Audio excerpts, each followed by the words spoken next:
आज चर्चा 6 नक्षत्रों की है। और ये 6 नक्षत्र कौन से हैं?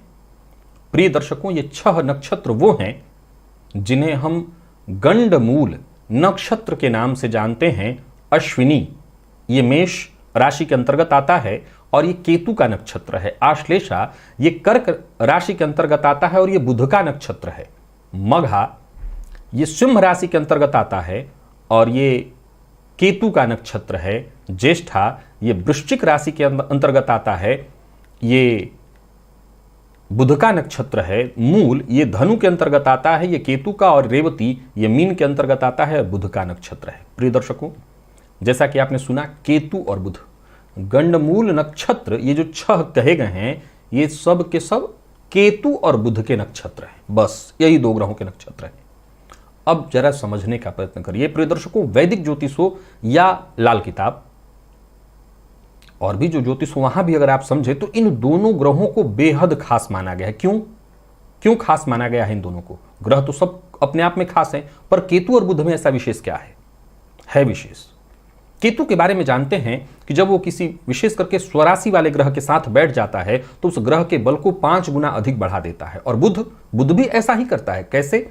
बुध जब किसी ग्रह के साथ होता है तो उस ग्रह का स्वरूप धारण कर लेता है। अब जाहिर सी बात है कि किसी एक जगह पर कोई एक ऐसा व्यक्ति है जो साधु है, अकेले है वो, अब वहां बुध एक और कोई साधु आ जाएगा तो साधु के बल में वृद्धि तो होगी ना। चोर है, उसके साथ एक और चोर खड़ा हो जाए तो उस चोर के बल में वृद्धि होगी।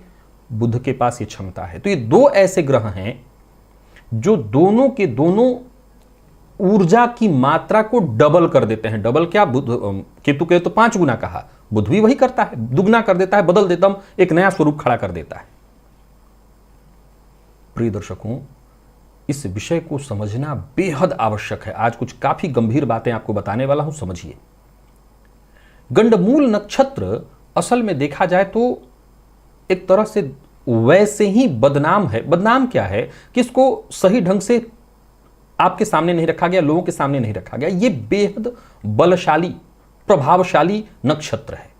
जैसे मांगलिक होना भी गलत दुष्प्रचार का शिकार है।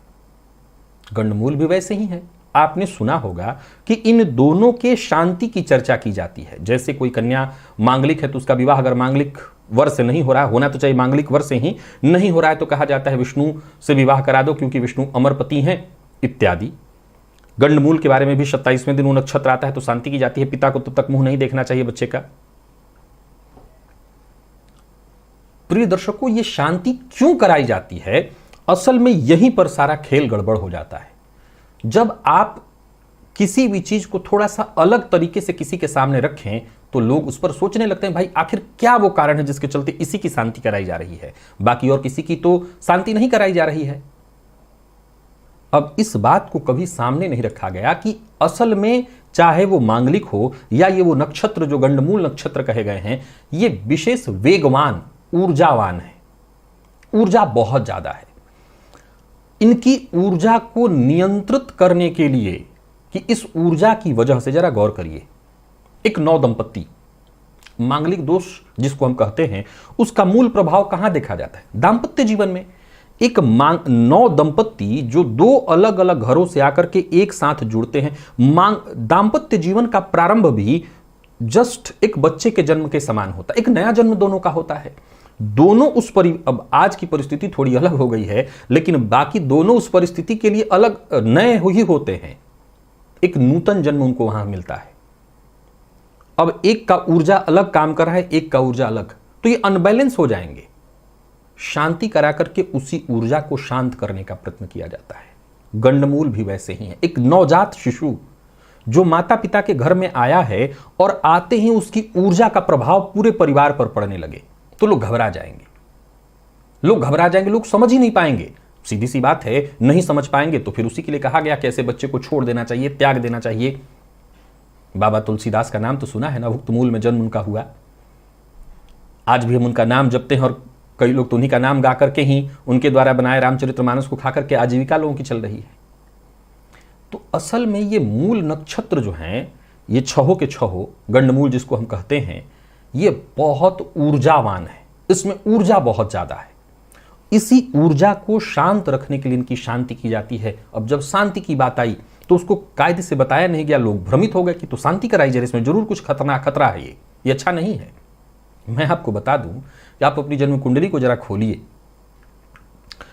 इन गंडमूल नक्षत्रों में, ये मूल नक्षत्र राशि तो बता ही चुका हूं किस किस के अंतर्गत आती है। अगर इन राशियों में और विशेष रूप से इन्हीं नक्षत्रों में जितने भी ग्रह आपकी कुंडली में हैं, अगर ज्यादा से ज्यादा ग्रह बैठे हैं, समझ लीजिए कि आपकी कुंडली के 100 में से 80% ग्रह इसी में बैठे हैं, एक आध ग्रह को छोड़कर के सभी गंडमूल नक्षत्रों में, 6 नक्षत्रों में ही बैठे हैं, आपको क्या लगता है? मैं केवल बच्चे की कुंडली की चर्चा करने के लिए उपस्थित नहीं था, आज यही बताने वाला था। अगर आपकी कुंडली में इन नक्षत्रों में ग्रह हैं तो विश्वास मानिए आपके जीवन में संघर्ष जबरदस्त होगा, जबरदस्त। बल्कि यहां तक कि ऐसा हो सकता है कि आप कह दें कि मेरी जिंदगी में तो जैसे कहीं शांति नाम की चीज नहीं, त्राही मची हुई है। कारण ऊर्जा, ये ऊर्जा का लेवल आपके अंदर प्रसारित करेगा ग्रह। जाहिर सी बात है, जो भी ग्रह इस नक्षत्र में होगा वो नक्षत्राधिपति के चलते प्रभावित होगा। नक्षत्र का अधिपति केतु और शुक्र, केतु और बुध, उसके चलते प्रभावित होगा, तो उसकी ऊर्जा में वृद्धि होगी।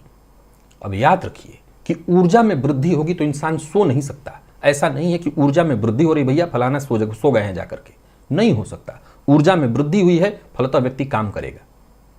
अब जब काम करेगा तो उसकी महत्वाकांक्षा जागेगी, वो कुछ पाने के लिए प्रयत्नशील होगा, और जब वो कुछ पाने के लिए प्रयत्नशील होगा, वो पाने के लिए लालायित होगा, आगे बढ़ेगा, तो उसको संघर्ष करना पड़ेगा, संघर्ष बहुत ज्यादा करना पड़ेगा। लेकिन यह दावा है कि अगर आपकी कुंडली में गंडमूल नक्षत्र में ही ज्यादातर ग्रह हैं तो विश्वास मानिए कि यह संघर्ष आपको उस जगह पर पहुंचा देगा जहां लोगों को सपने लोगों को आते, मैं कह सकता हूं जीवन में बेहद सफल, एक सामान्य शब्द कह दूंगा, बेहद सफल होगा ऐसा जातक।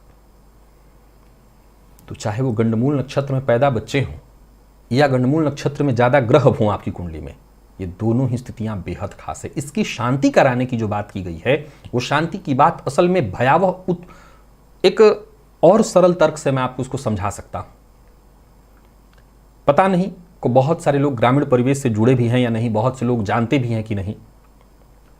एक क्षेत्रपाल निकाला जाता है जब पूजा पाठ विशेष रूप से होता है, कोई पूजा पाठ के अंत में क्षेत्र के जो अधिपति हैं उनके लिए बलिदान निकाला जाता है।